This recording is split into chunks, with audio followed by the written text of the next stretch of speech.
This is LBC from Global, leading Britain's conversation with Nick Abbott. Hello, boys.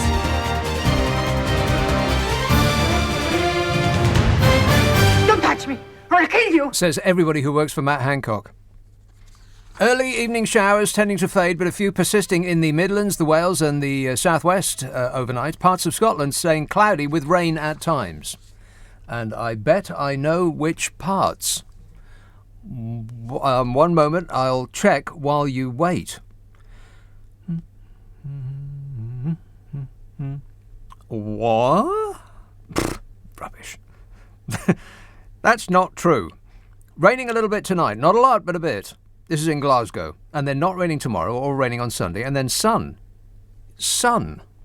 You remember the sun in Glasgow, surely? Do you have anything to wear for sun? No.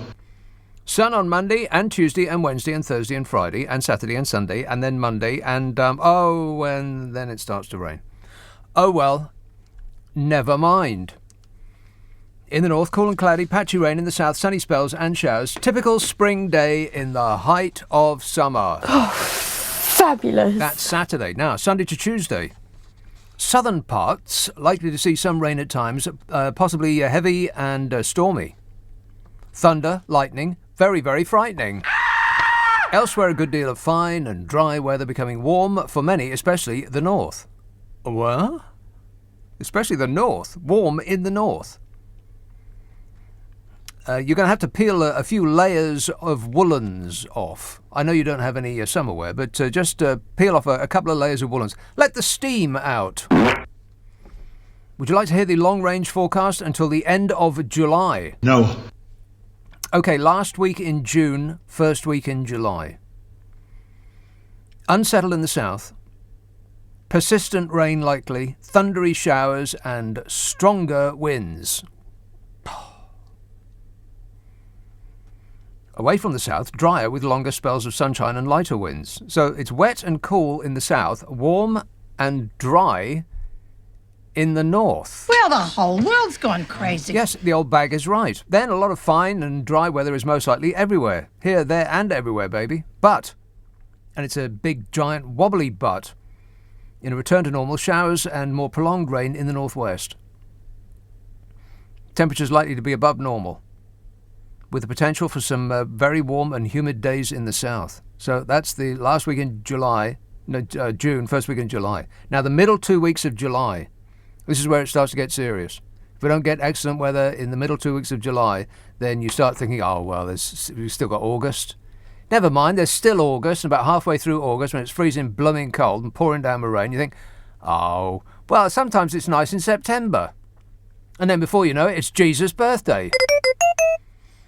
So, middle 2 weeks of July. Fingers crossed. Good luck, everybody. Northwestern areas are likely to see brief spells of rain. A chance of thunderstorms across the south. And the temperature? For the middle couple of weeks in July? Well, get ready. Above average temperatures with the chance of some very warm or hot days to come. Very warm or hot days to come? We'll take it. There's some very keen people. What do they want? I suppose I'll take their calls and find out. Oh, I'll take one now. It doesn't sound like a good idea to take one straight away, does it? I mean, I've barely sat down. But, shall I? No, I think I'll wait. After photographs emerged of Matt Hancock kissing a woman, Grant Shapps said the long-time friend of Matt Hancock would have gone through a very rigorous process before being given a job at the health department. Yeah, I bet. Rigorous, you say.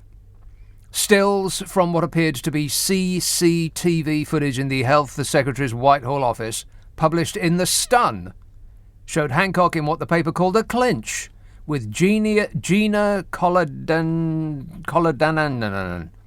who he first met when they were studying at Oxford University. Gina Coladangelo.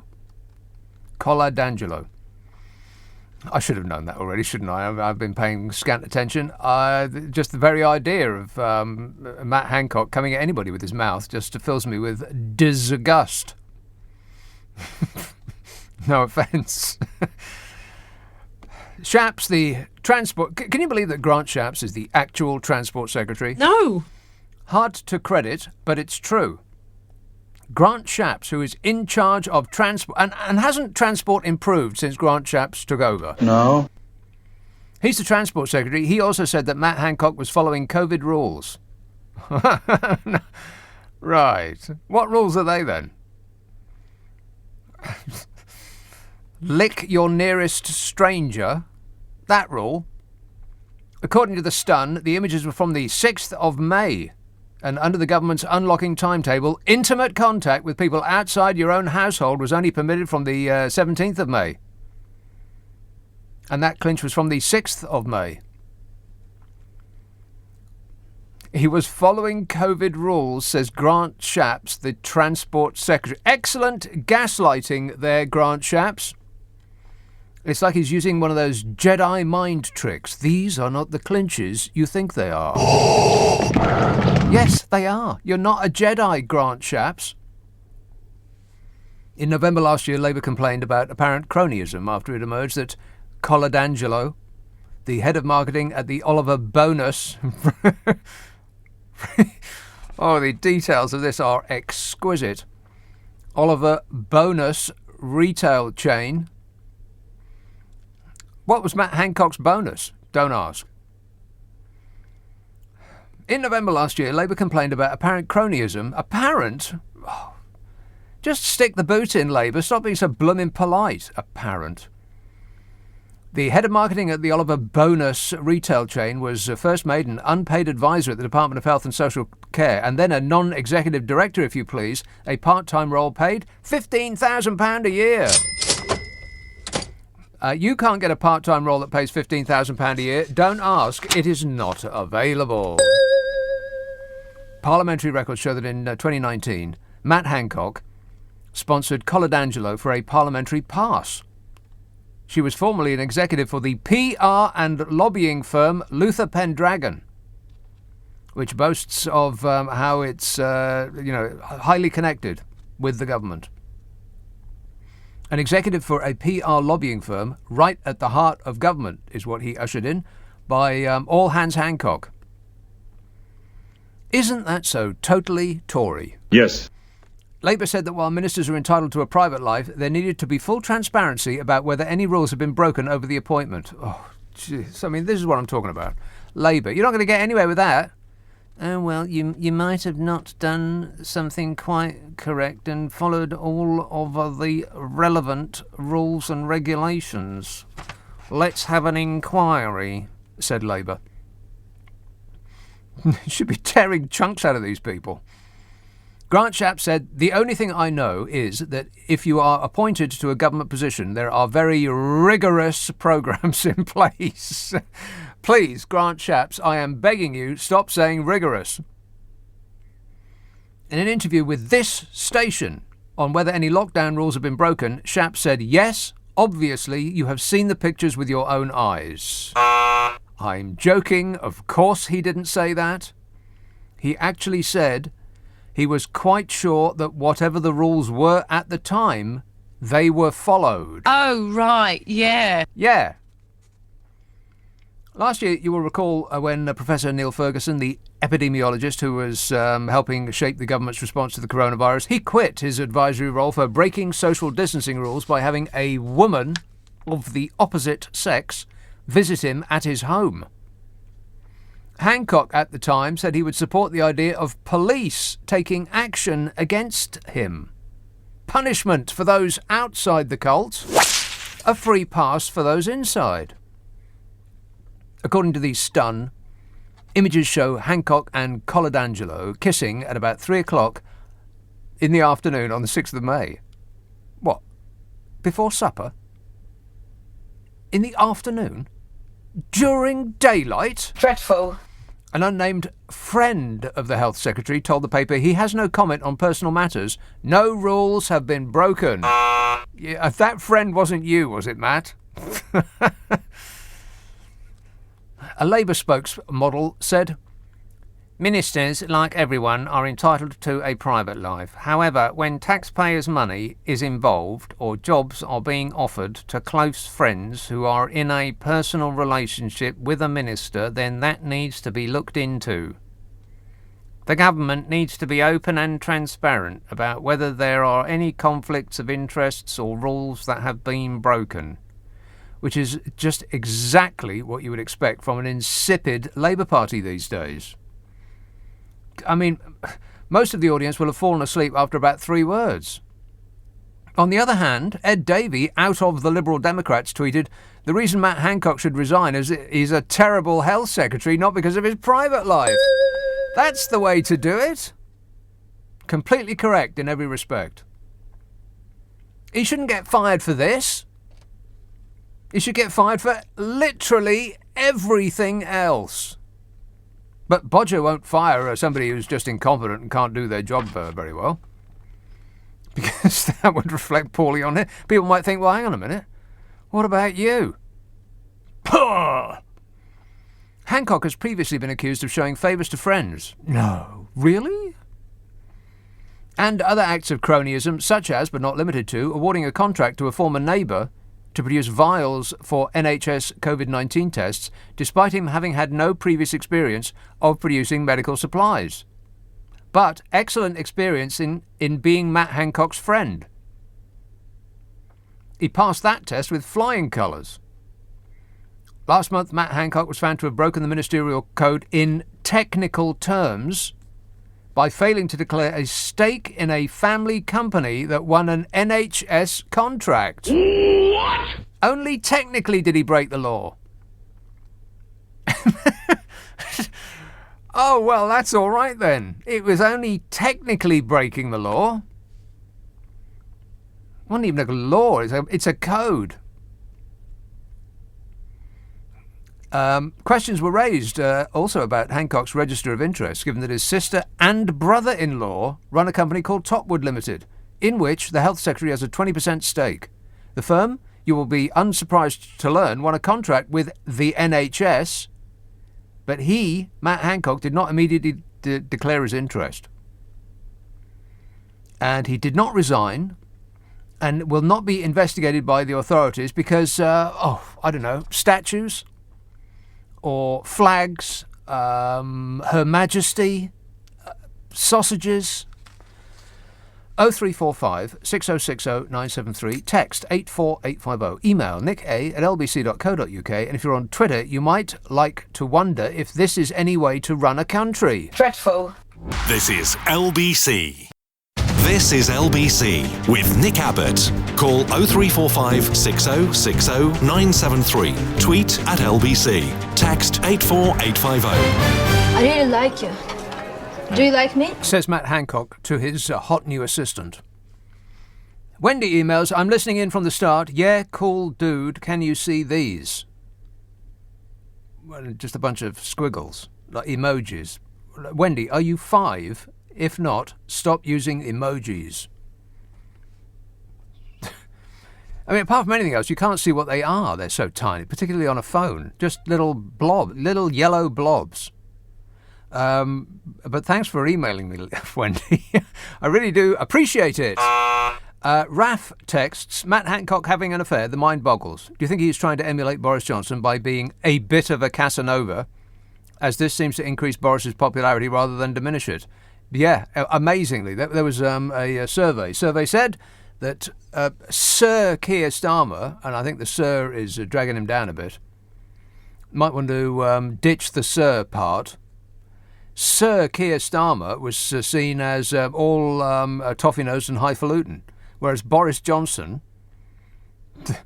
the actual descendant of 2 different royal families, is seen as one of the lads.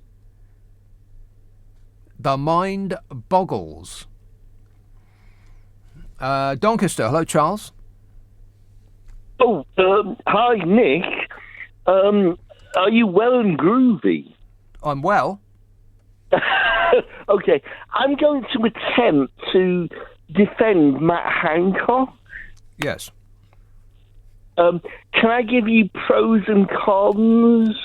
The pros and cons of Matt Hancock. Yes. Right. Well, I'll give you a pro. Matt Hancock does detail, unlike his master. He does detail? Yeah. What are you talking about?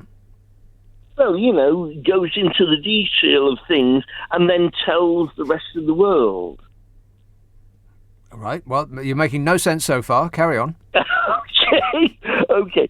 Cons. Shall I go through the cons next? Right. Let's see what that's like. He does not give good TV.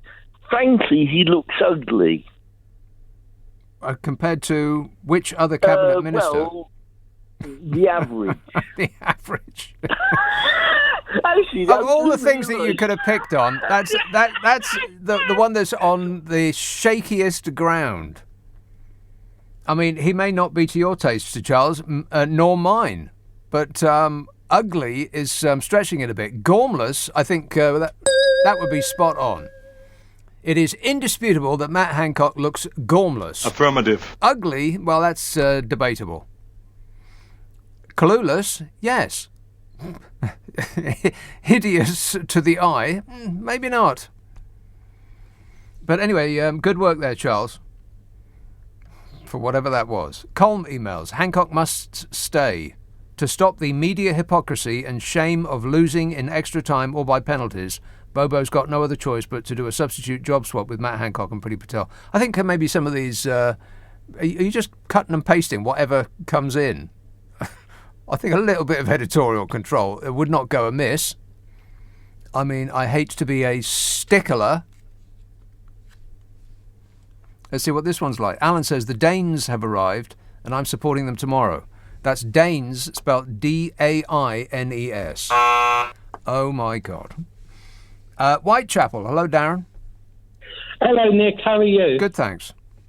Nick, I normally call you during the A to Z. Yes. I thought I'd call you this week after the shambles that has been happening. Right. And the thing is, Nick, you have forgot to do something tonight. Mm-hmm. You forgot to play the new song of the country. Yeah. The One Nation song by Gavin Williamson. Yeah, One Nation Under a Groove. Groovy. Yeah. But not that one. No. I mean, the one that 8 and 7-year-old kids were singing all today. Right, and they were supposed to have written it too. And if you believe that, then I have a bridge over the River Thames I'd like to sell you. I just couldn't believe it. You couldn't believe it. I couldn't believe it. Nobody could believe it. I had to check. I saw it on. It came up on Twitter, and I thought, no, this would be Private Eye, something like that. Somebody is spoofing us. Who's spoofing who? Get Aretha Franklin on the phone, and she'll sing it to us. Rock and roll! No, I did double check, and then I triple checked, and I thought I better check again, because I'll look an absolute ass on a stick if I react to this and it's just a joke. But it wasn't a joke. Well, maybe it is a joke, but not deliberately. It wasn't an intentional joke. But we were laughing anyway. And our laugh was tinged with fear. If only I could play both of those at the same time. I don't think I can. Can I? Can I play both at the same time? Oh, yeah, you can. Wow, I had no idea it could do that. So I'll talk about that in a minute as well. Oh, my God, the stuff that's happened this week. And, on top of everything, England faced Germany. Damn it! Oh, God. I mean, come on. Couldn't they just at least wait until the following round? Do we have to go out so soon? Don't tell me that, anything's possible and we could get through, because we won't. We won't. Cindy says maybe he was in a private bubble with her. Yes. Yes. Yeah. No doubt. Boris Johnson can't say don't do what I wouldn't do because he's done it already, says Matthew. Don't do what I wouldn't do. Wow, that's very complicated. Let me try and walk my way through that. Don't do what I wouldn't do. So do what I would do. Don't do what I wouldn't. That's just too complicated for me at the moment. My head is all of a spin. York. Hello, Jan. Hello, Nick. How are you? I'm great, mate. That's good. Now then, you often say, don't you, that the government must wake up laughing. Yes. And I keep thinking, surely they can't keep going on like this. But they do, don't they? They do. Now, this Matt Hancock thing. Oh. And the way Johnson says he's accepted his apology, matter's closed. Yeah, that's right. I mean, you must stop thinking about this immediately. The dear leader has spoken. Yeah, exactly. I mean, what can you do? Well, you could you express your displeasure at the ballot box. Yeah, but do you think the alternative would be any better? Undoubtedly, any alternative. You, Jan, running this country would have done a better job. It's indisputable. So? Would you have given hundreds of millions of pounds to your close personal friends out of public money? No, you wouldn't have dared to do such a thing for fear of going to prison. No, I wouldn't. So you'd already be doing a better job. Actually, I think you'd make a good PM, don't you? I'll be your. Do you fancy it? I'll be your home secretary. I'll dish out the punishment. Don't you worry about that. I mean, you have got a few days free in the week, haven't you? You could be doing it then. Are you kidding? I'm working 24 hours a day, 7 days a week on this show. Can you believe that? No. No. What? No, but honestly, it makes you speechless, doesn't it? It does, yeah. Unfortunately, I'm doing a talk show, so... I know, it's not very good, not that, conducive, yeah. No. But, yeah, everything that comes out on a daily basis, you just, you think, oh, my God, you've got to be kidding me.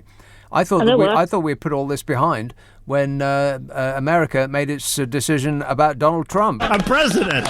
Can you believe it? But we got his mini-me over here, who is taking up all of his... close personal policies and just doing whatever Donald Trump would have done had he managed to steal that election. Yeah, I couldn't believe it when I heard about Hancock this morning. And then I saw that picture. Oh dear. I know. Disgusting. Awful. Puts you right up. You were imagining yourself in that picture, weren't you? Not really, no. Just for a brief moment, you thought a shudder went through you. I was feeling a bit sorry for her, really. Well, exactly. Can you imagine Matt Hancock's face coming at you? No. Well, yeah. Yes. Yes. Oh, dear. Jan, can you believe that England are up against Germany in the match on Tuesday? I mean, isn't that just about the giddy limit? What's that, football? Oh, my God. Oh, God. No. But it's Wimbledon next week. Wimbledon! Oh, yeah. That's great. Boring! I can't wait not to watch it. I know you love it. I do. I love it. Yeah. Well, just as long as Cliff Richard doesn't start singing, that's all I care about. No, well, they have got the roof now, so he needn't start singing, yeah, need he? That's right, yeah. You're delighted as enough, Cliff. All right, thanks a lot, Jan. 0345 6060 973. Actually, let's not be unkind. Some of Cliff's songs are actually really good, like My Shang-a-Lang. There was that one. Chirpy, chirpy, chirpy, cheep, cheep. That was good. Nick Abbott on LBC. Call 0345 6060 973. You're wondering what it's all about, and I can't tell you because I don't know myself. It just gets more and more boggling by the day, don't it? 0345 6060 973. Peterborough. Hello, Morris. Nick, good evening to you. Yes, Morris. Splendid. Your scepticism, before we go on to Nick Hancock, I remember 1966. Not Nick. I don't know who Nick Hancock is. He's probably excellent in every regard. Good evening, Nick. Yes. Before we get on to Hancock, I remember the summer of 1966 when brave boys, the football team, managed to lift the Football World Cup from the Germans. And football isn't my game anyway. So you don't say. I did. You heard me. Yeah. So it's not Boris Johnson's game either, but he has acquired a very late interest in it because he thinks that that's what his cult fans would want to hear him say. Oh, the soccer ball this week. Whatever it is. Marvellous. Yeah. Whatever it is, yes. I'm not entirely sure if he's got a game. He runs, doesn't he, and he cycles, but whatever else. Yeah. How's the health kick going there, Boris? Yeah, a bit of weight put on, don't you think? But that's because of the COVID, of course. And Hancock is finished, surely. No. Well, he must be. What, for kissing a person who wasn't married to? Well, was it just kissing? Well, it doesn't make any difference. There was a fairly obvious buttock grab there, which looked rather passionate, and I'm not entirely sure Mrs. Hancock would be totally. Well, totally approval. Well, we have no idea. Maybe she's thrilled that she is not the subject of his attention quite so much. We've got no idea. And with somebody with his eyes so close together as that, would you believe a word he ever said? I don't believe a word he ever says, but it's got nothing to do with how close his eyes are together. He could have one eye in the middle of his forehead, and he wouldn't be any more believable to me. It's the David Cameron syndrome, surely. Their eyes are so close set together, and what is this about his face? It's got nothing to do with his face. The last one said that he's got to go because he's ugly, and you're saying he's got to go because his eyes are too close together. What difference does that make? I mean, unless he's got his head in a vice and it's squeezing his skull and making his eyes closer together, then we shouldn't really be concerned about that one way or the other. What we should be concerned about is the enormous mansion of dead people that he's left in his wake. You know, if he does get fired he won't, by the way, but if he does get fired for this, they've got a head of steam up. Even the members of the front bench of the Labour Party have actually woken from their slumber and have raised a quivering finger of complaint. Like that. If by some mysterious process Boris Johnson actually does acquire a moral centre and sacks the man for this, then that will have been we will have been shortchanged as a country. You shouldn't get fired for this. What's this got to do with anything? We know that they're not paying attention to any of the rules. We know that already. Cummings didn't. Boris's dad didn't. None of them do. Gove went abroad and then mysteriously signed himself up for some experimental process by which he didn't have to obey any of the rules anymore. But so we know all of this. This is not news. The rules are for us and not for them. We know that. So if he gets fired for that, for vigorous, intimate discussions with one of his hot co-workers, then we will have been shortchanged. You shouldn't get fired for that. You should get fired for literally everything else. Anyway, thanks a lot, Morris. 0345 6060 973. Aaron texts, I chose the wrong time to get Pfizered in my face-palming arm this week. That's right. Yeah, still a little bit sore, is it?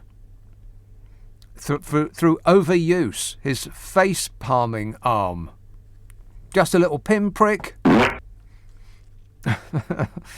That'll keep you going for the show. Rock and roll! Sam says, just when you think things can't get any worse, then you have to see pictures of that man everywhere groping his friend. Can't get it out of my head. Disgusting, he says. Disgusting. Disgusting. And Nick says Matt Hancock was kissing his colleague to test his eyesight.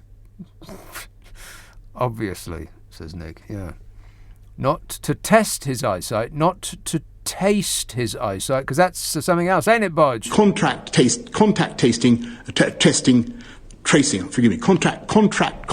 tracing. He was contact testing. No, taste. Damn it! I got it. I thought I won't have to write that down. I'll just say it out loud, and I failed. Damn it! He was contact tasting. Disgusting. That's what he was doing. You've heard of contact tracing? Matt Hancock was contact tasting. 0345 6060. Hey, has any newspaper used that yet? I actually haven't seen the front pages. I haven't seen a physical newspaper in days. So, and neither would I look up the websites of papers that would come out with a headline like that. But has anybody used contact tasting yet? Because if not, I gift you that for nothing. You're welcome. Thank you. Let's have Brighton. Hello, John. Is that John in Brighton? Yes, John in Brighton. Yeah. Rock and roll, Nick. Rock and roll. That's what it's all about. Is it? You should give Matt Hancock a break. I mean, he's been fighting the pandemic for the year. He's got all that power, controlling all that money, and all that pent up energy. He's ready to explode. Yeah. Okay. And you've got to have some benefits on the side. Right. With all that power. You know what I mean? Have a bit of rumpy pumpy. Right. Okay. Thanks, John. Am I hallucinating, or have we, has the quality of calls taken a step down somewhat? Is it just me? A rumpy pumpy, you say? This says, just when, I've seen that. Cheating and lying is now the new pandemic, says Marbella. All of Marbella is texting me now. Cheating and lying is the new pandemic, they say. And Chris says, I'm absolutely disgusted that Matt Hancock hasn't resigned or been sacked. If we break the rules, we get fined. One rule for them and one for us. Of course it is, Chris. But like I said before, you knew that already. This is not news. We know that. Let's see what this one's like. Kensington, Idris. Yes, Mr. Nick. Thank you very much again. Thank you. For the very first time. Mr. Nick, I am Moroccan. I migrated from Morocco to Britain because of opportunity and justice and transparency and honesty, and because we had a lot of corruption in my country. Don't get me wrong, I love my country. Right. My country is great, but lots of corruption. Yeah, which it sounds to me like it's your fault. You brought it with you, like the weather. Yeah, I think so. I think you're right. You're right. It's just like, my question, Mr. Nick. Yes. I just want to sit down with Mr. Bojo and his government and ask them one question. Mm-hmm. Please show me this witch that you go to that it helped you put all this blindness stuff on authorities and on voters, that they don't see all this disaster that you made in, and yet you are so loved by them. I just want to know this witch where she is, so I can go to her and then she can give me her voodoo, hoodoo, and then I will be prime minister like him as well. Right. The voodoo is as follows. I love the poorly educated. I think that's it in a nutshell. It's unbelievable. I swear to God. It is this unbelievable. Is number one. There's more. Well, yeah. Well, number two. I had a lot of talking about racism in Britain. Yeah. Yeah. Mm-hmm. As I said, since '94, I've never experienced any racism in London, and I worked in all sorts of works that you can imagine. I was an imam, which is priest in the Muslim community.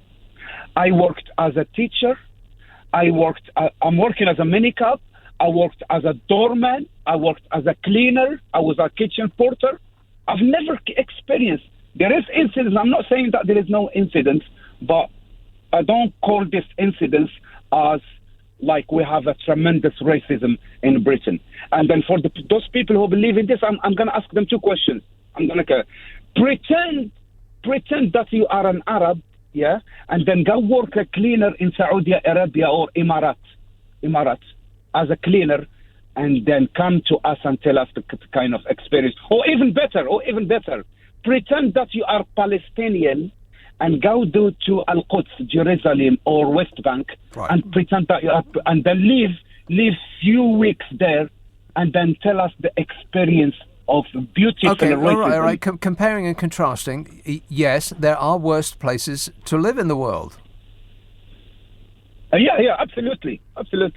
I mean, here, what I love by the living in Britain, there is this kind of criticism. What kind of criticism? Like this discussion. You are allowed to criticize the Queen, to Bojo. Not on this show, you're not.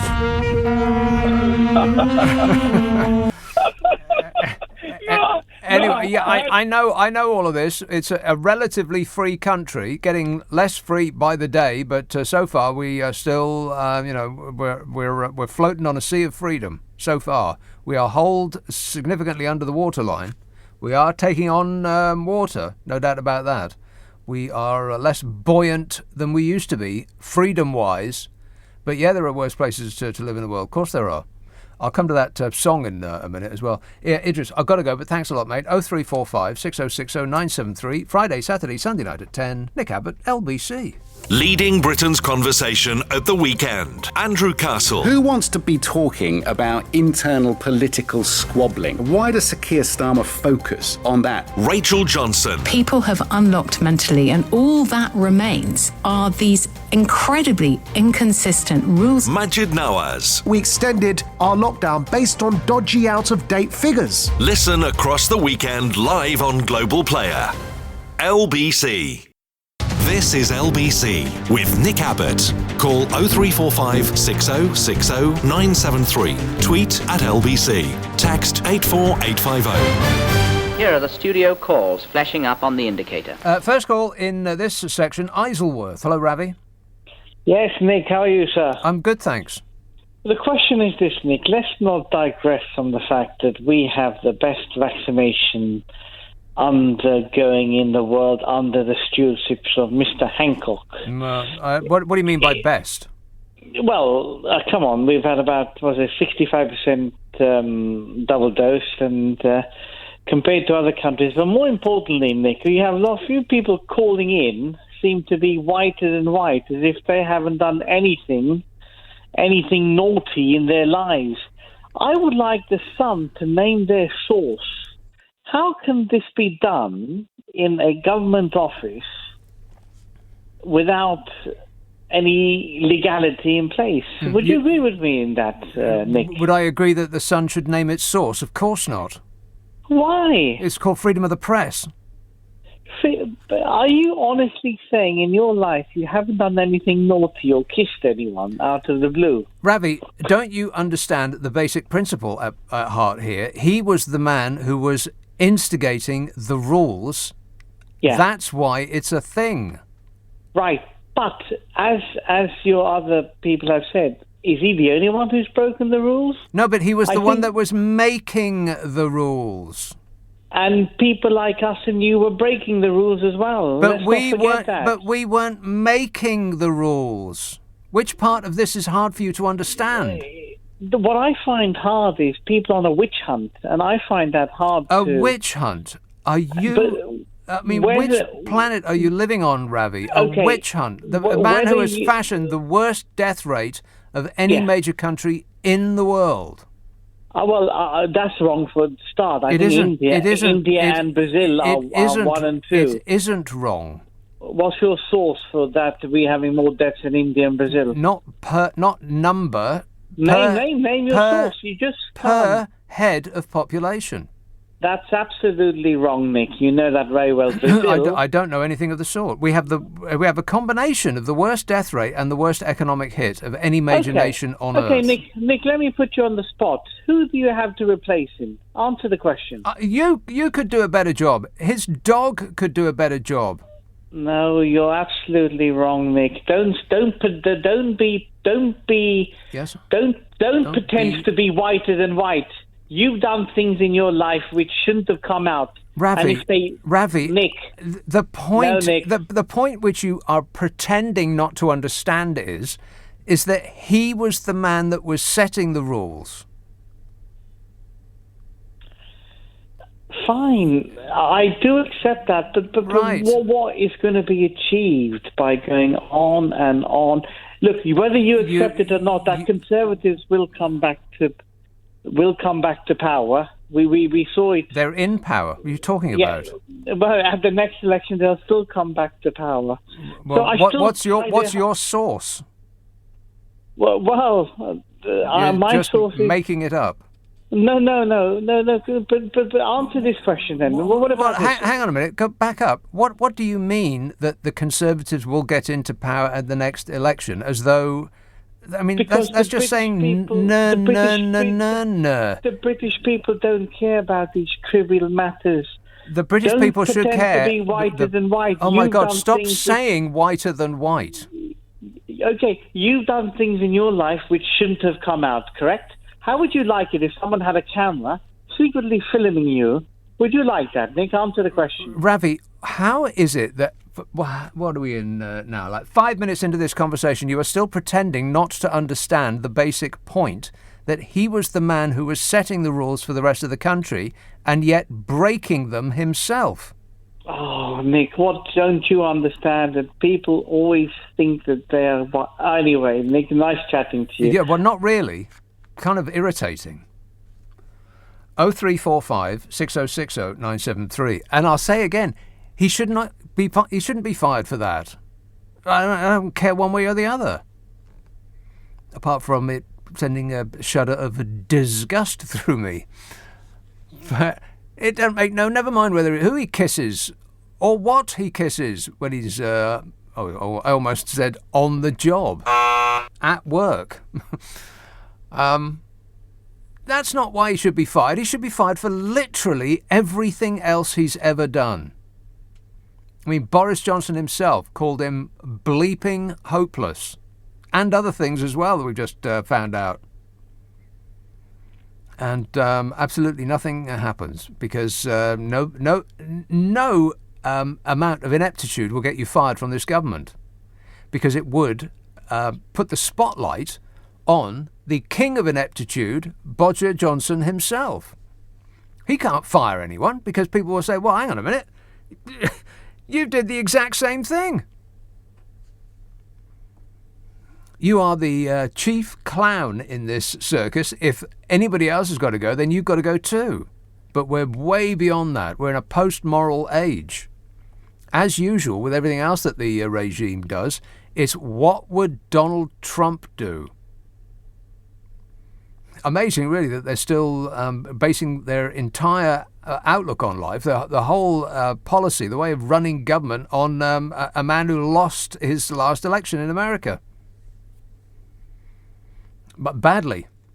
Still whining about it, still whining about it and pretending it didn't happen. I am the most fabulous whiner.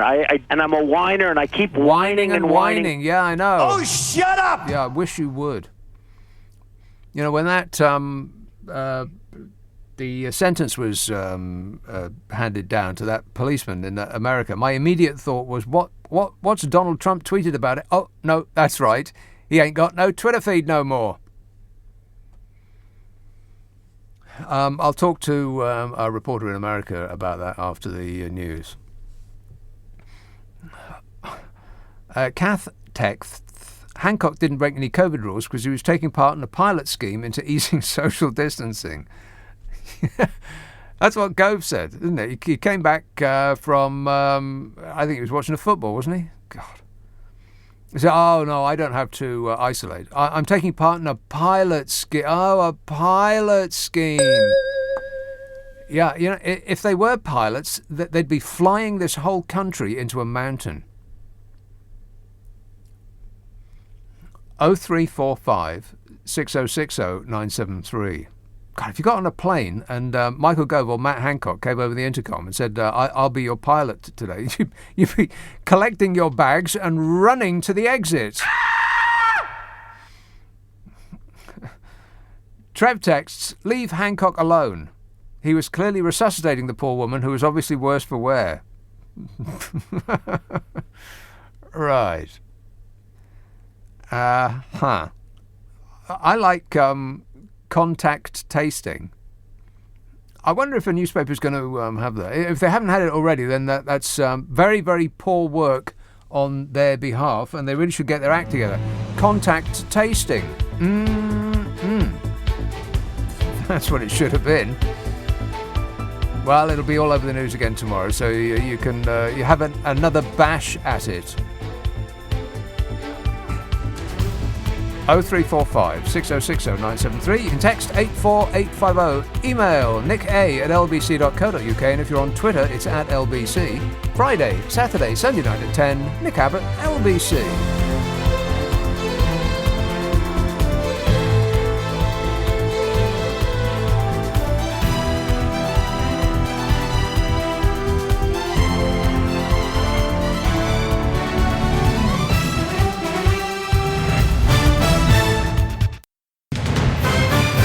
This is LBC from Global, leading Britain's conversation with Nick Abbott. I really like you. Do you like me? Are you trying to tell me that this is your act? Yes, sadly, this is all I have. 0345 6060 973.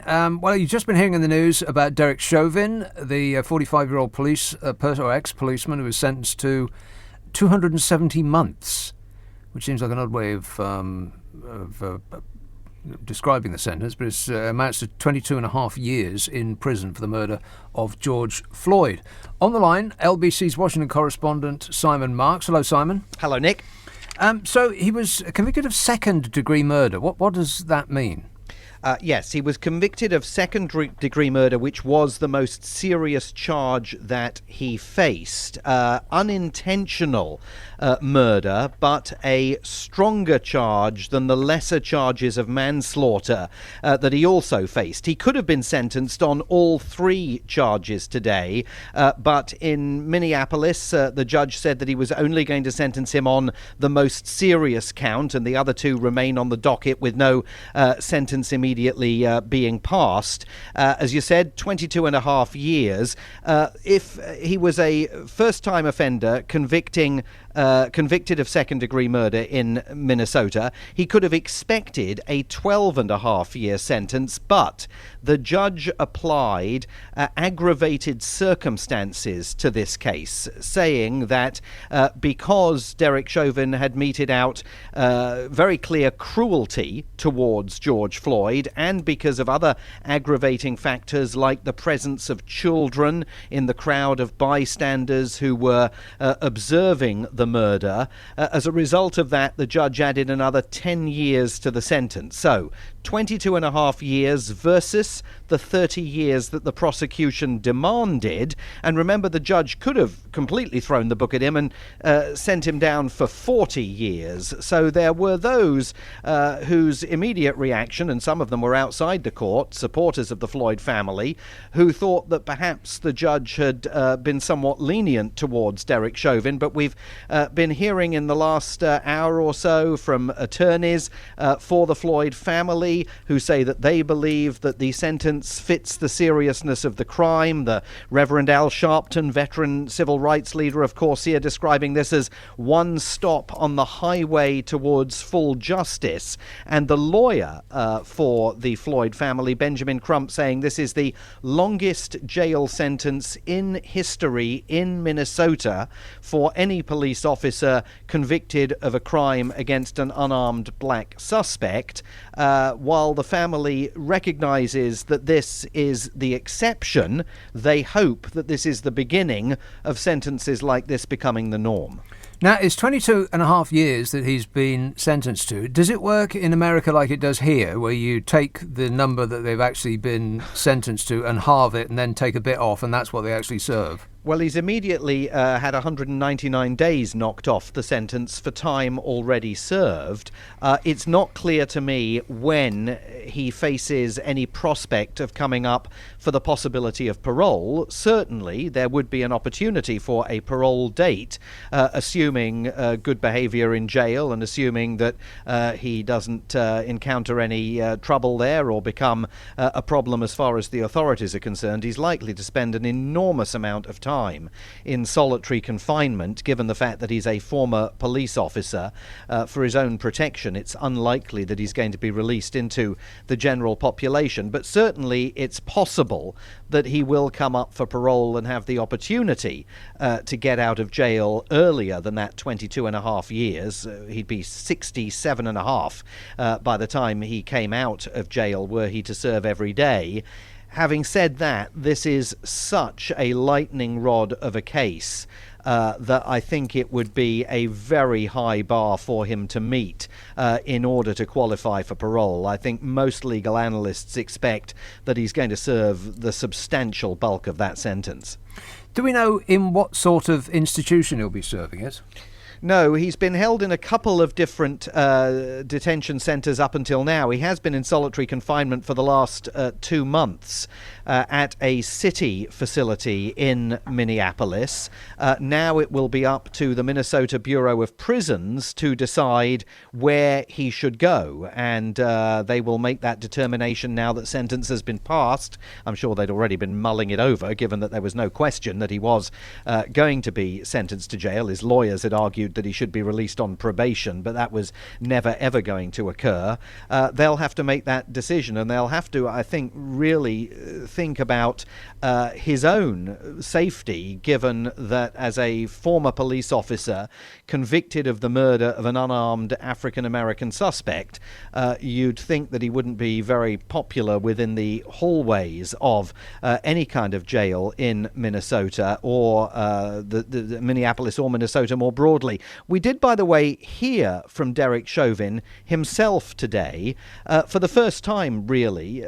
He had spoken briefly at his trial when he pleaded the Fifth Amendment against self-incrimination to explain why he did not plan to testify in his own defense. But today he had the opportunity to address the court, and he used it to address the Floyd family and also to offer up a bit of a cryptic statement at the end of this brief series of remarks that Derek Chauvin made. Take a listen.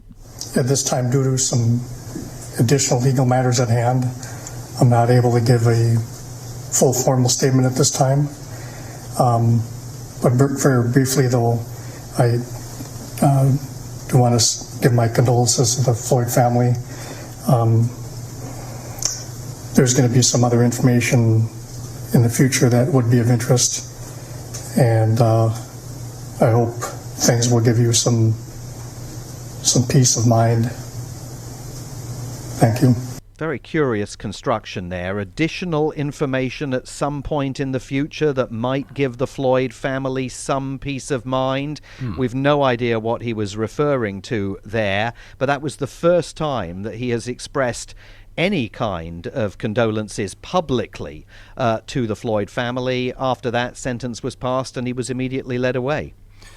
Is there a chance of appeal against this sentence? Yeah, absolutely. Well, appeal against the conviction is automatic, and that is already underway. And of course, the defense can appeal against the sentence.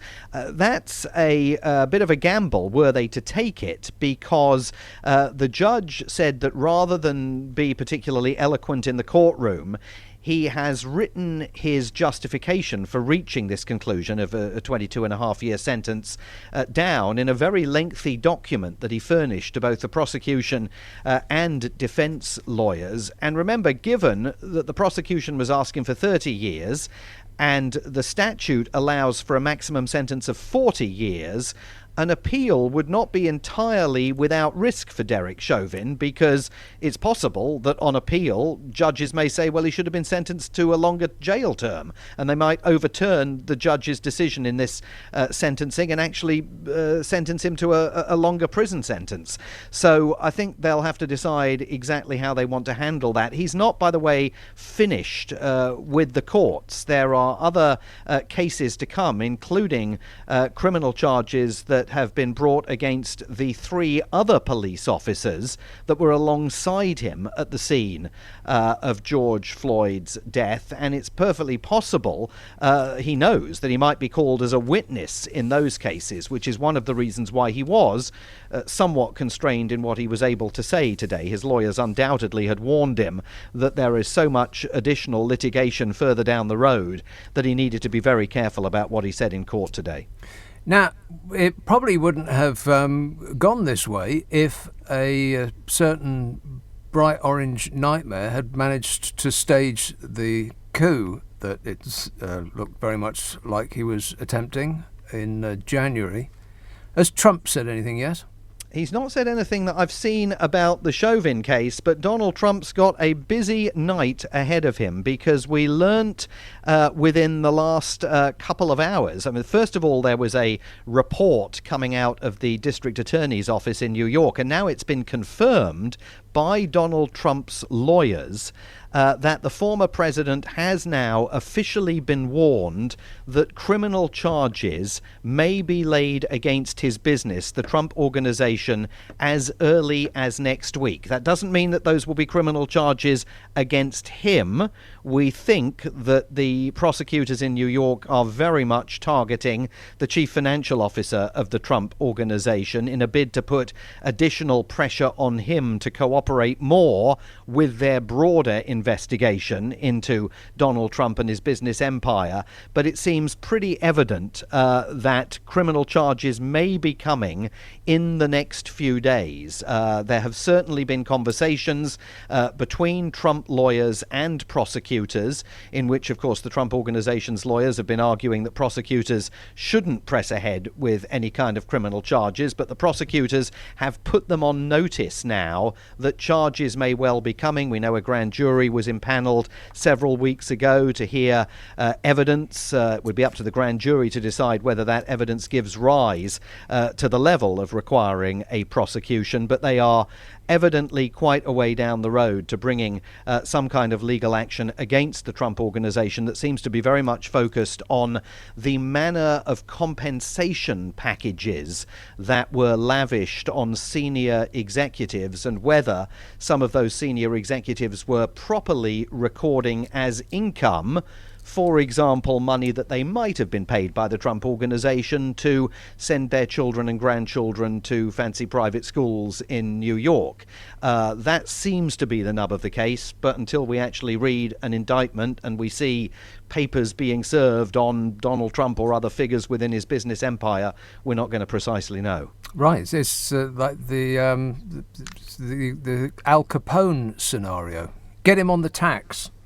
Yeah, what they want to do is get him on the tax and get the business on the tax and use that as the crowbar to pry everything else open. So they've been putting enormous heat on this chief financial officer, who clearly knows all the ins and outs of the Trump business empire, worked there for decades. They're trying to put huge amounts of pressure on him to turn on Donald Trump, and we'll have to see if that works. This is the chap that used to be his bodyguard. No, this is a different. This is that's somebody else. The chief financial officer is a guy called Alan Wesselberg, who's very much the focus of all of these investigations. But you're right, there is a former bodyguard / bagman who is certainly part and parcel of this probe. Right. So we don't know what Trump and his minions and his cult fans think. Well, we can have a fairly clear idea of what they think. What's the actual president said? Well, the actual president was meeting the Afghan leader Ashraf Ghani in the Oval Office when news of the sentencing of Derek Chauvin came in, and was asked what he thought of it. And he said, look, I'm not familiar with the sentencing guidelines in Minnesota, but it sounds like a suitable sentence to me. That very much was then echoed by civil rights activists and lawyers for the family, who I think, faced a bit of a difficult decision, because there was definitely disquiet outside the courtroom among some supporters of George Floyd's family. But the family and those speaking on their behalf have indicated that while I'm sure they would have welcomed a longer sentence, just to get a substantial sentence of 22 and a half years like this is, they see, something of an achievement.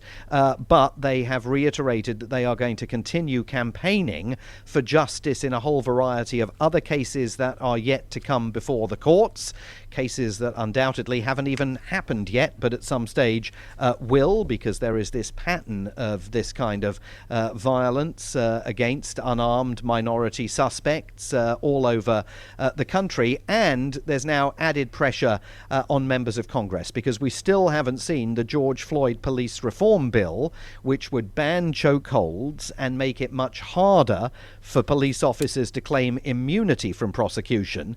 We still haven't seen that bill pass through Congress, and Joe Biden wants it on his desk because he wants to sign it into law. Still hasn't happened. All right, good to talk to you. Thanks, Simon. Simon Marks, the LBC Washington correspondent. This is LBC. This is LBC. Leading Britain's conversation. LBC with Nick Abbott. Hang about, Nick. Listen. Now, what I'm trying to say to you is this, Nick, right? Scott texts, so we have definitely hit DEFCON 1. Oh, no. After all the damage done by having one of the worst responses to the virus, including all the economic damage, the cronyism, etc., the immoral landscape that has been shaped by a PM who looks like an electrified blonde cat in a pile of old coats and his skivvy schoolboy apprentice, there is only one solution. Jeremy Corbyn must go. That's right. If only we hadn't been run for the last 10 years by a Labour Party under the catastrophic premiership of Jeremy Corbyn, then we wouldn't be in the mess we are today. Thanks a lot, Jeremy Corbyn. You see what you've done? Anna texts, how about Chris Grayling taking over from Matt Hancock? That'll be a safe pair of hands. If you're known by the rhyme failing Grayling, then that's a sign. Fortunately for Matt, nothing rhymes with Hancock. 0345 6060 973. Bromley, hello, Joe. Hi, good evening. Yes, Joe. Well, your last caller made a similar point to what I wanted to make. I work for a supermarket. I do the night shift. I ensure everybody's got their shopping on the shelves. So my responsibilities ain't the greatest, but if I'm caught snogging a colleague in the back room, I'd have my walking papers before the end of the day. Yeah. And we've got people who are in similar positions to me. I don't take this the wrong way, not similar positions to you, because, within your the kind of business you're in, there's loads of sleaze that goes with it and scandals and affairs and stuff. You've got that right. Disgusting. Awful.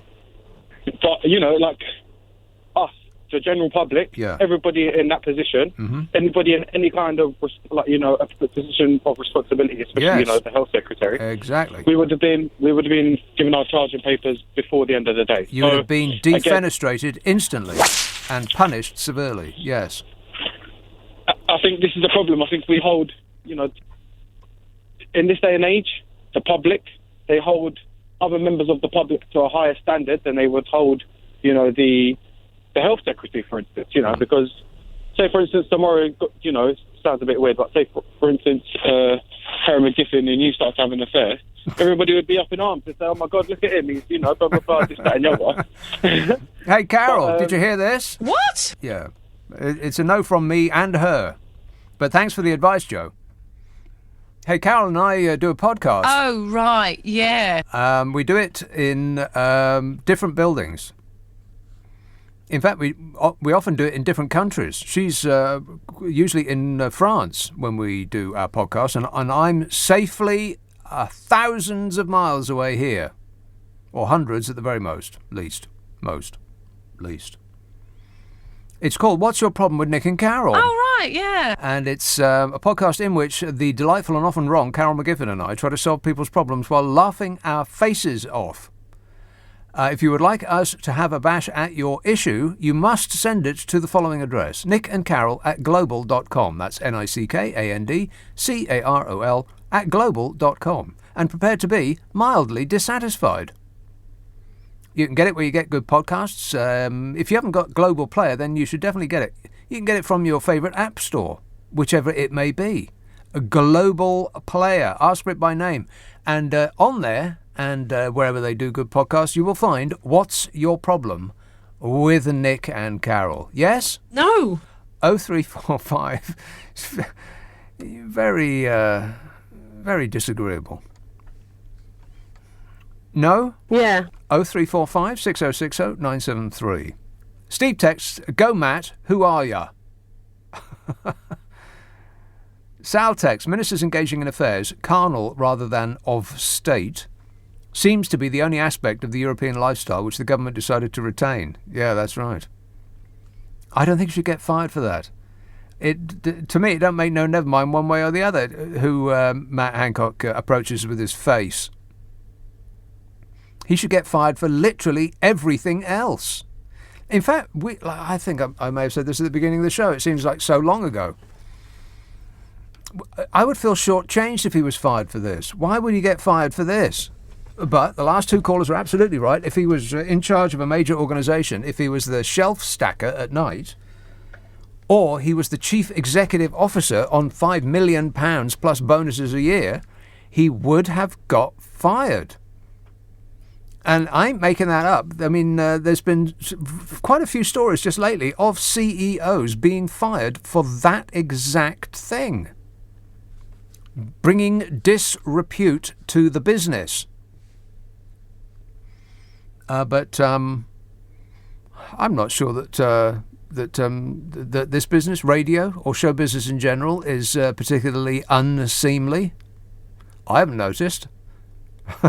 But then, I don't work when I'm in the building. It's pretty much just me.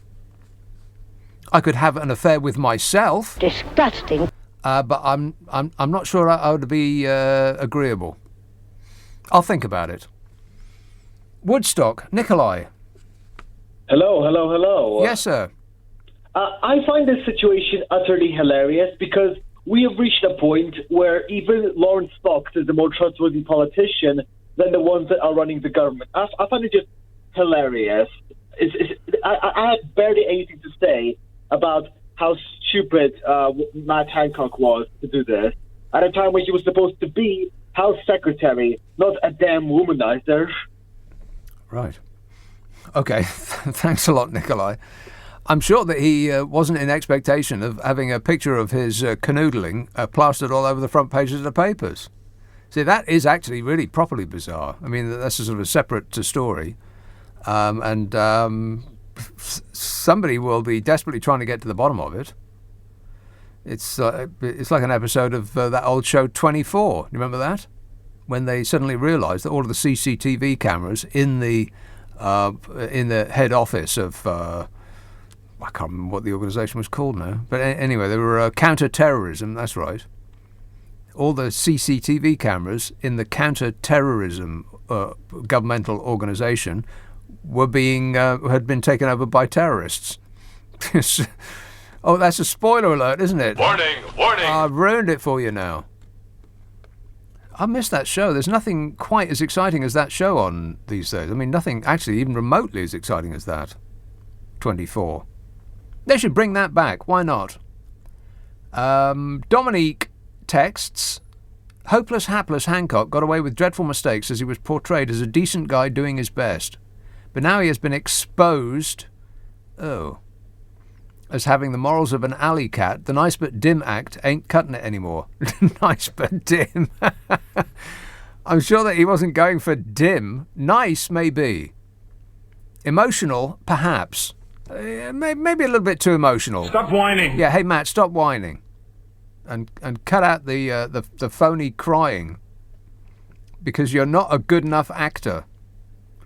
But nice but dim. Yeah, I'm not sure it was actually promoting the idea that he was dim, other than by his every move and utterance. Just not deliberately, that's all. Fetcham. Hello, Linda. Hi there. Actually, that comment about being dim, I don't think Matt Hancock was dim when it came to making money by getting his family and friends involved in the government PPI and other things. So I think he's quite shrewd there. Well, but apart from that, it's only with only dealing with the country. But I was thinking as well the comments that Dominic Cummings made about him when the he was interviewed about it. He said, "I haven't got time to answer this. I'm too busy saving lives." Yeah. But I see he's got time. You know, obviously he managed to drag himself away from saving lives. Saving lives, yeah, for a higher purpose. Mm-hmm. Yeah, exactly. Yes, his own. I would have to say there is no evidence that Matt Hancock has personally enriched himself, but it appears that anybody who ever met him has got spectacularly more wealthy than they used to be. Coincidental. Just a coincidence. Was that it, Linda? Oh, no, there's more. The other thing as well, I was just going to say that you always say that, and I agree with you, that no matter what the government does, people still seem to, have a cult. They have a cult following. People still will vote for them.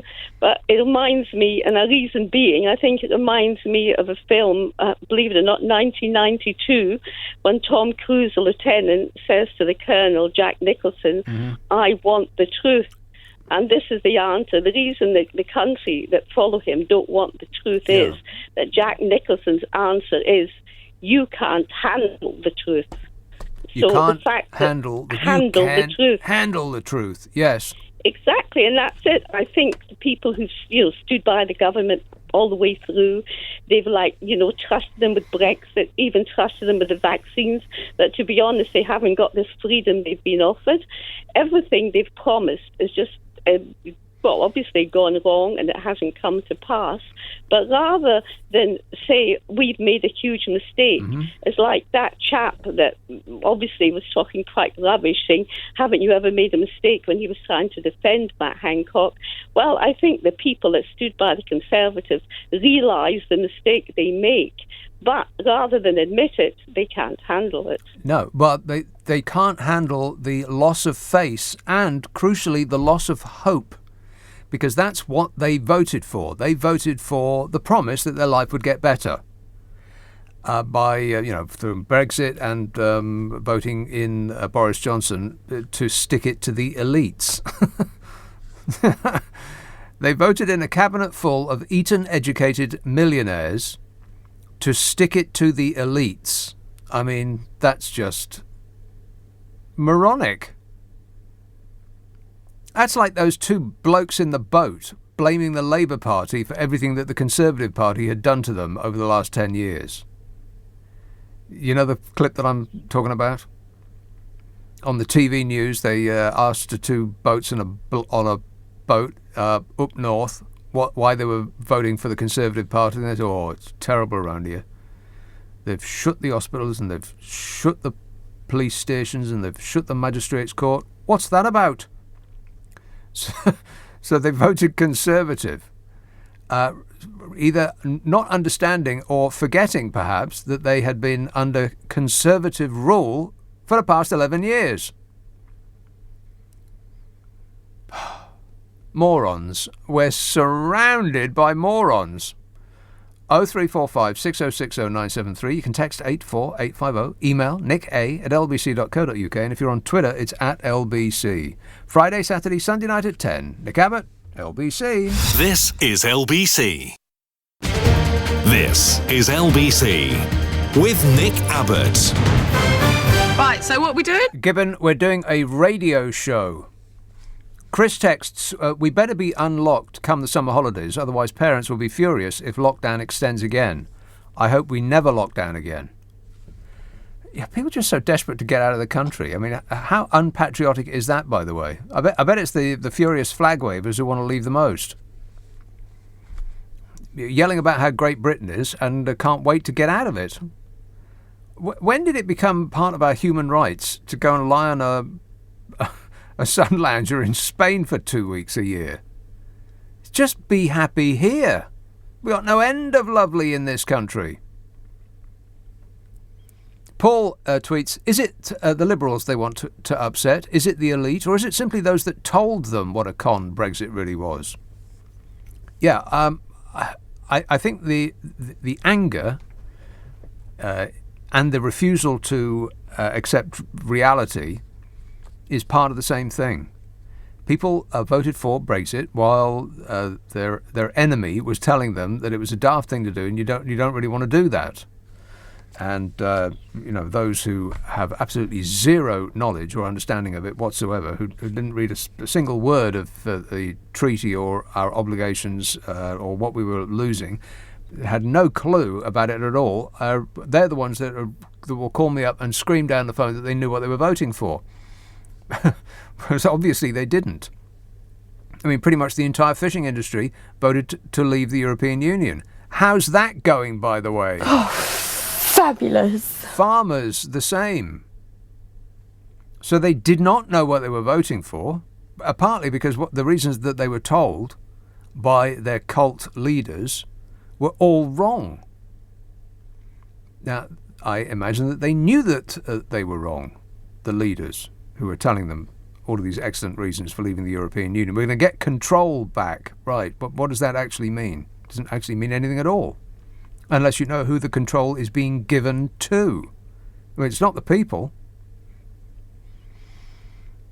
Anna texts, no wonder Matt mucked up. He was never really thinking about the health of the nation because he had other things on his mind. Disgusting. Yes. Jerry emails, he's not defined by one mistake, he's defined by a team of whole catalogue of errors. Yeah, I think I know what you mean. I think I do. Lester, hello Stanley. Hello, Nick. I'm just concerned from a point of view of, totalitarianism and also the dictatorial tendencies, because I did follow the Steve Easterbrook. He was the CEO of McDonald's 2019. I mean, he needed to read through the papers to see what people were saying about him.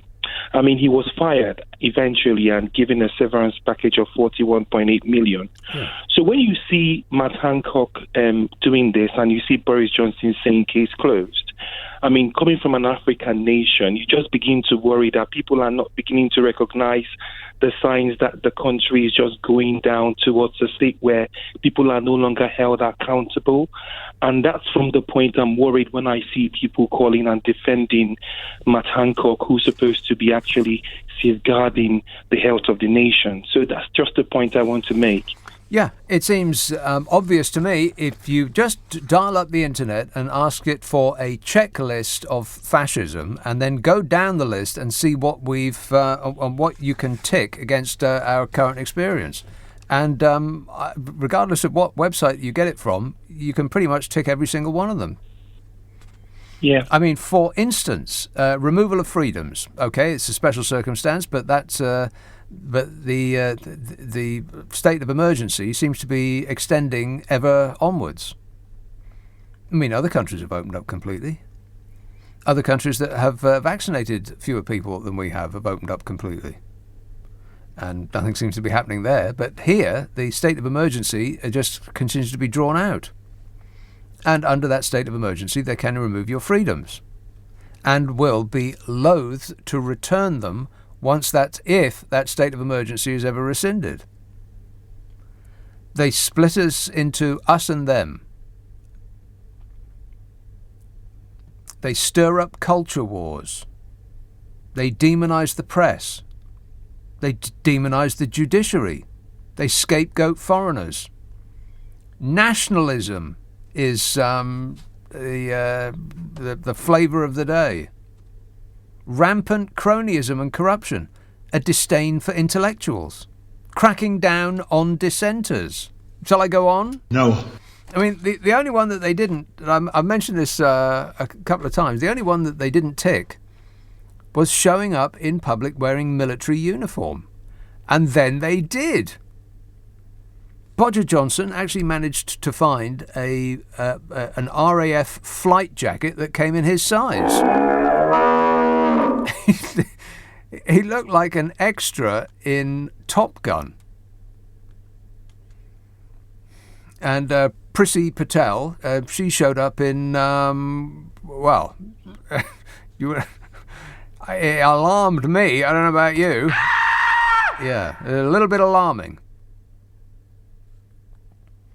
0345 6060 973. If he ever stands behind a lectern to witness a military parade, I mean, if they ever put our biggest rockets on lorries and drive them down Pall Mall, then I'll see you at the airport. If you get there before me, just buy us 2 tickets to anywhere. Knightsbridge, Suleiman. Hello, good evening. How are you? Good, thanks. Great. I just wanted to say, I think we just live in really, really strange times at the moment. Like the leaders of the people of the nation, they're literally the worst of the people. When you'd want them, obviously, you'd want as your leaders to be good, honest, law-abiding people. But right. You want them to not be riven with the same kind of faults that you and I are Exactly. Yeah. But they're a mirror reflection of us. That's the problem. Well, they're a mirror reflection of the worst of us. Yes, the worst of us. Exactly why I say the leaders are literally the worst of us. They're the worst of the nation. Well, so, what a place to be, What do we do about that? Maybe, I think we need to look at ourselves. We need to fix ourselves first. Maybe if we all fix ourselves and we don't, do these this kind of nonsense, then maybe we'll have leaders that don't do that kind of stuff as well. Well, unfortunately, the moment for self-reflection seems to have been and gone. Nobody's doing that anymore. Well, why not? Navel gazing is out. Yelling at foreigners is in. It's not the way forward, though, is it? Well, it's a way forward. And which way forward is that? Where's it taking us? Where's it taking us? Yeah, into, I don't know, but one way or the other. Tomorrow belongs it's taking us somewhere. Where is it taking us? To them, yeah. It's, I don't know. We've taken the wrong turn somewhere. There's no doubt about that. Boris Johnson's got a sat-nav. He's got a roadmap. Yeah, right. He's got a roadmap and he's driving a bumper car. And it crashes into other cars and it crashes into the side and it spins around on its axis and goes back in the direction that it just came from. And, eventually the electricity will get turned off and we'll come to a gliding halt. I can't wait. 0345 6060 973. You can text 84850, email nick@lbc.co.uk, and if you're on Twitter, it's @LBC. Millie texts, Kiefer Sutherland's other series, Designated Survivor, and also Homeland, are on a par to 24. I seriously doubt that, Millie. Peter says, I rarely agree with you, but on Hancock you are spot on. It was Hancock's rules that prevented my wife and I being with our son when he passed away in hospital last October, and he was there happily ignoring those same rules. Paul tweets, the difference between a cult and a religion is the religion generally owns the assets. Right. 0345 6060 973, text 84850, email nick@lbc.co.uk. Friday, Saturday, Sunday night at 10, Nick Abbott, LBC. This is LBC from Global, leading Britain's conversation with Nick Abbott. Okie dokie.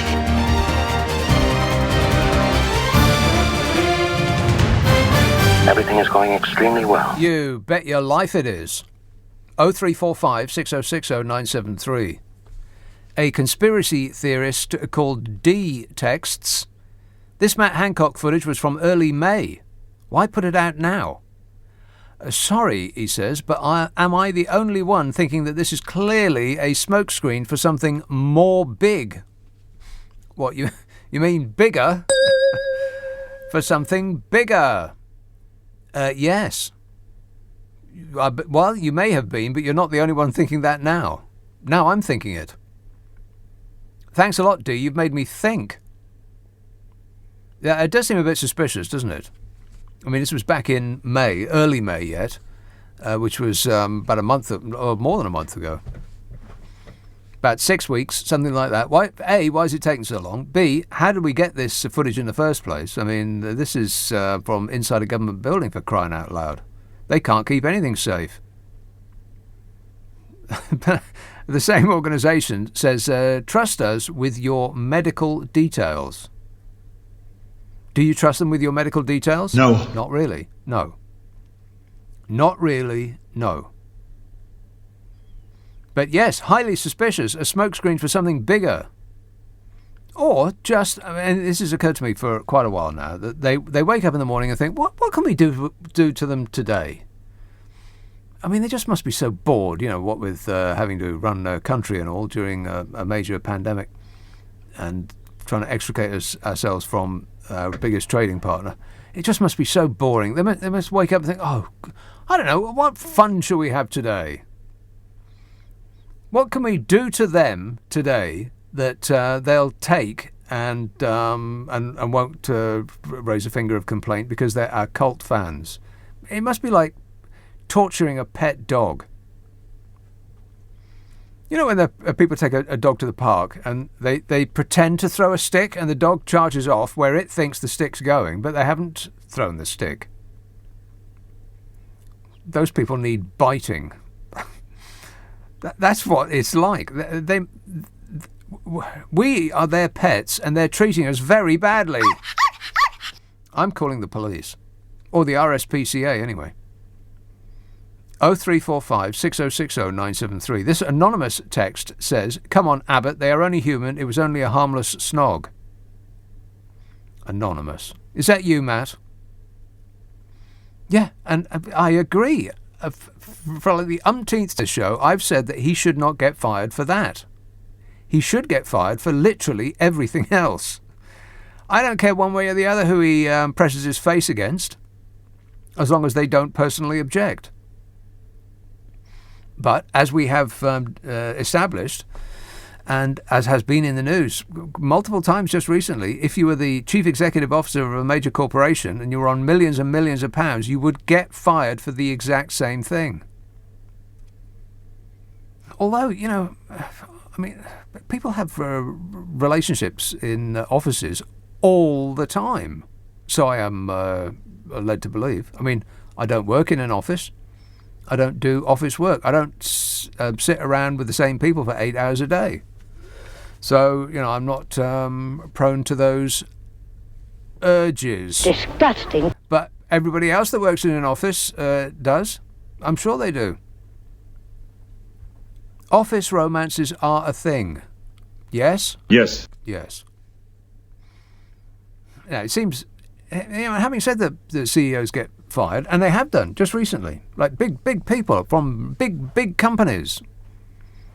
I don't think that they actually should. I mean, what difference does it make one way or the other?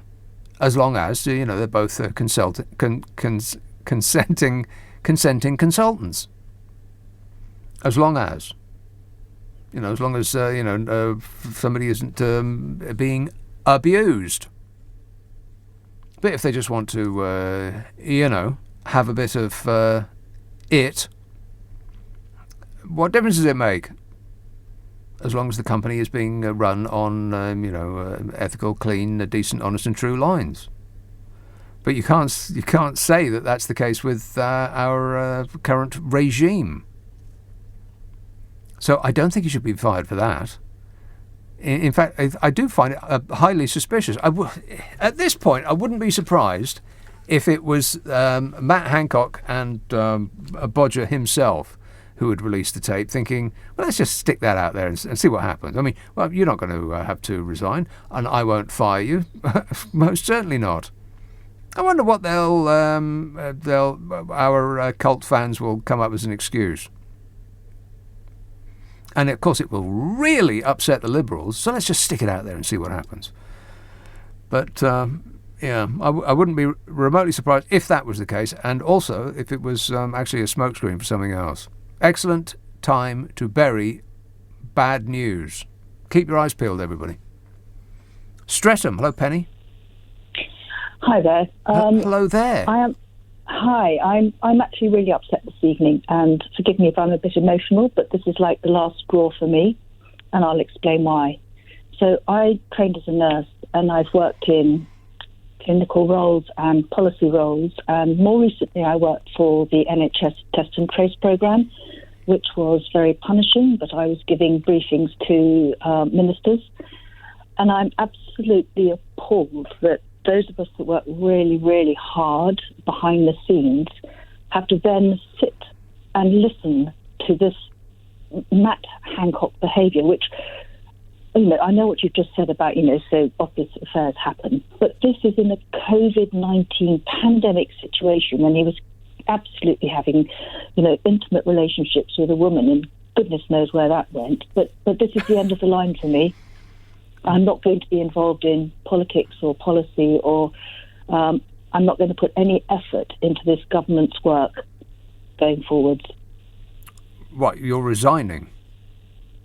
Yes, I am. I have no faith in our leader, Boris, or our ministers, and therefore, despite the fact that I have skills to do things around strategy, policy, implementation, all of that, and I did a fairly, I think, reasonable job for 6 months for the government, that's it.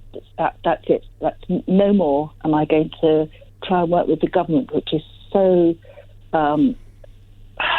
I'll be careful on the words I use, but to be honest, I just cannot trust them 1 inch to do anything that is fair to the populations that we really, really, really need to care for, which is where my heart is. But Penny, this is such small beer. This is the thing, Matt Hancock snogging somebody who's not his wife. That's the thing that made you say, right, that's it, I'm leaving. But it's the last straw. It's, Boris, Dominic Cummings and everybody that, what do they think they're doing? We hear these things, and I know you're saying it's nothing, but quite frankly, in my book, it is absolutely deceit on the behalf of those hard-working people behind the scenes who have not seen families, not seen, dying loved ones, and yet he can kiss somebody who we have no idea on whether that was okay or not, whether he's spreading the virus or not. No, quite frankly, it's not as simple as that. I am absolutely incensed. Right. We've got no idea where he's been. No. sort of, and we're all being as careful as we can, and I'm looking after people left, right and centre, but you know what? When you see the government behaving like this, and it's not that it's just Matt Hancock, it's just because the whole government seems to be able to get away, and with things like this where Boris is saying he won't sack Matt Hancock. Well, what kind of example is that setting? Because it's setting an example that if you are in our cult, then you are beyond immune criticism and immune to any consequences to your actions. Yeah. Correct. And I think that's just the most appalling leading lesson to give the rest of the country, who has had to batten down and do their best during the worst 18 months probably of anybody's life. Right, and yet the Conservative Party keep winning. Well, let's see next time round. Right. Okay. So you worked on Test and Trace. Yes, I did. How have they managed to spend almost 20 times what it cost NASA to put a probe on Mars on a Test and Trace system that still doesn't work? Well, I have to be very careful how I respond to that answer, that it's basically incompetency and not looking at the data and the information available. Right. Yeah. So, this, in other words. Yeah. Wait a minute. Yeah, that. I'm so glad you made me laugh, because I was feeling down when I rang you, so thanks for making me laugh. OK, well, thanks for laughing. Cheers, Penny. 0345 6060 973. What do you think of that, Bodge? I can't comment on that. This is LBC. This is LBC with Nick Abbott. I think he's betraying a quite stupefying ignorance. Chris Tex, the problem is that apathy has well and truly set in amongst the British electorate. Yeah, I think we've been beaten into a state of not caring anymore. by and large, I think we've just we're up to our eyeballs with concern, and we just can't take it anymore. So I think it's just like a national shrug of the shoulders. Yes, yeah, whatever. You want to obsess about sausages and about statues and pictures of the blooming Queen, and yeah, okay, you just get on with it. We're through. We just don't care anymore. You want to punish us continually for just trying to go about our lives? Well, okay then. Thank you, sir. May I have another? Dinesh emails, Matt and Gina should be fined £100 each for breaking the rules. Otherwise, everyone who has paid fines will apologise and claim a refund. At least get 200 quid into the Treasury kitty, otherwise face thousands of refund claims. That's right. Everybody wants their money back. Seema says, I moved back to the UK from the USA to get away from Trumple Thinskin, the orange buffoon, the tangerine scream. But seriously, I'm thinking about going back. What is one to do, says Seema.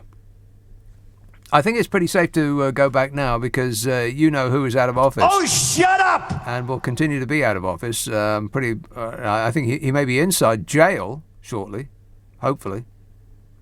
Wouldn't that be great? Him and his demented fans, the dingalings. But it's a difficult decision that you got there, Seema, and I wish you all the best. Tooting, hello, Jan. Yeah, hi Nick. Good evening. Thanks for having me on your show. Thank you for being on my show. I wanted to say a point about the Matt Hancock. That to me, what's happened is careless. It's an example of his carelessness in not only what he's done with, our health, with the COVID, the pandemic, but his behaviour being caught, embracing. Well, it's embracing this. Not really, because he was doing it. He was doing it in his. Doing it.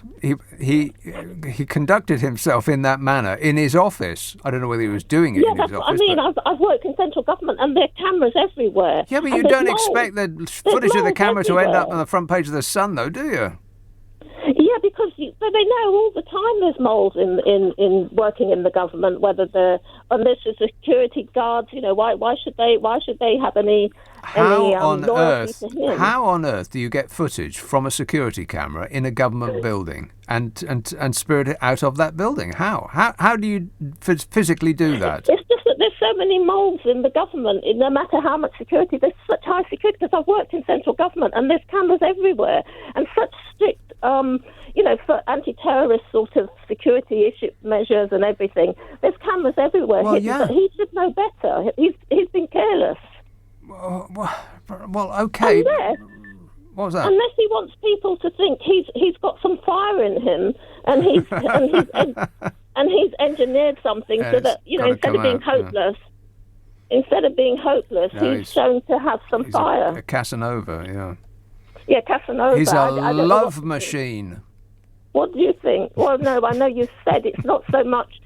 It's really that he's failed in all these other things that he should. Yeah, he should get fired for literally everything else, not this. But not necessarily this. But as I've said over and over again, if he was running, if he was the manager of a business and he did that, then he would get fired straight away, if not sooner. Yeah. But there seems to be absolutely nothing that you can get fired for doing with this government. Once you're in the cult, then everything you do is just fine. You just say sorry. Well, in that respect, it's less like a cult and more like a religion. I'm not convinced that there is much of a difference between one and the other. I mean, what's the definition of a cult versus a religion? I think it's the number of people that are its adherents. But you know as well as I do that religions allow you to do absolutely blooming well anything you like, as long as you say, oh, I'm sorry. Yeah, I didn't mean it. All you got to do is be inside the tent, and it's your magical get-out-of-jail-free card. Anything you do is okay, just as long as you say sorry. You could say it a couple of times. I am very sorry that I screwed up. Totally I am so sorry. You just don't know how sorry I am. I'm sorry. And the record will be wiped clean. No problemo. You can do anything you blooming well like. Just say sorry. to the dear leader. Floyd emails, I still beat myself up over stupid stuff I've done when I was in primary school. Surely the members of this government feel a twinge of embarrassed guilt. If not, they must be devoid of all empathy. I don't like Matt Hancock, but surely it must be easier to resign. How can he face the media with this in his mind? With the same front that he and his ilk always face the media with. They just laugh. I mean, you've seen that, right? They'll be on TV and some inquisitor will pose a perfectly reasonable question at them. Why are you such a catastrophic failure? Why have you caused the death of so many people? Where's all this money gone? And they just laugh. That's their initial response, always. Bodger does it. PMQs, he does it. That's his response. He screws up his face in the sort of, who, me? And how, in the manner of, how dare you criticise me? Don't you know who I am? Sort of thing. And then they laugh. Directly at the people who are asking them the questions. That's their response. They have no empathy. There is no shame. We are in a post-moral world. We are living in Donald Trump's world now. Everything they do is guided by the principle, I've said this maybe 1,000 times now, is guided by the principle, what would Donald Trump do? He'd tell you it didn't happen while it was happening.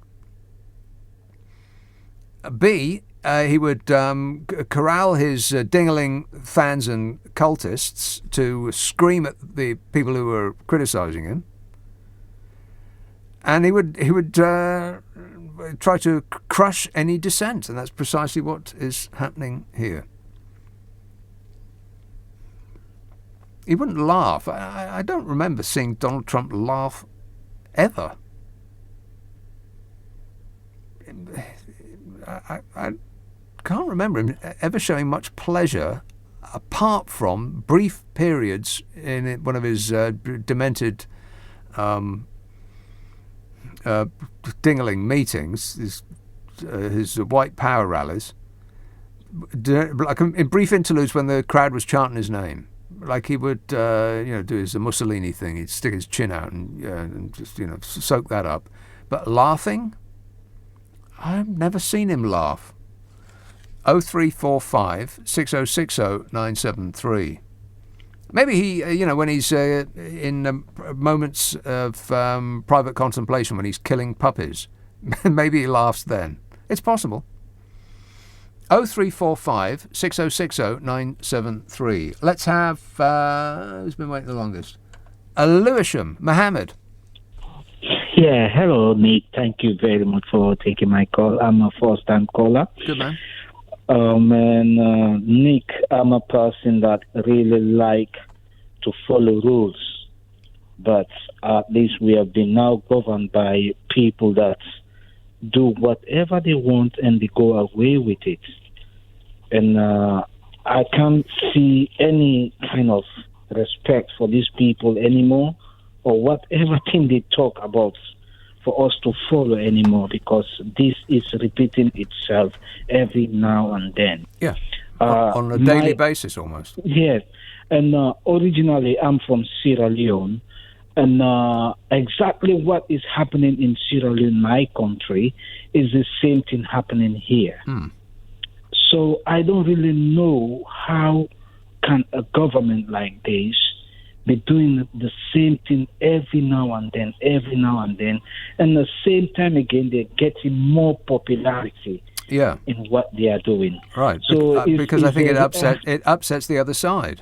It upsets the enemy. That's the defining characteristic of anything that cult members are in support of. If it upsets the enemy. Yeah, this country is completely in chaos at the moment, to be honest. Well, let's not get carried away. No, I'm not sure that's true.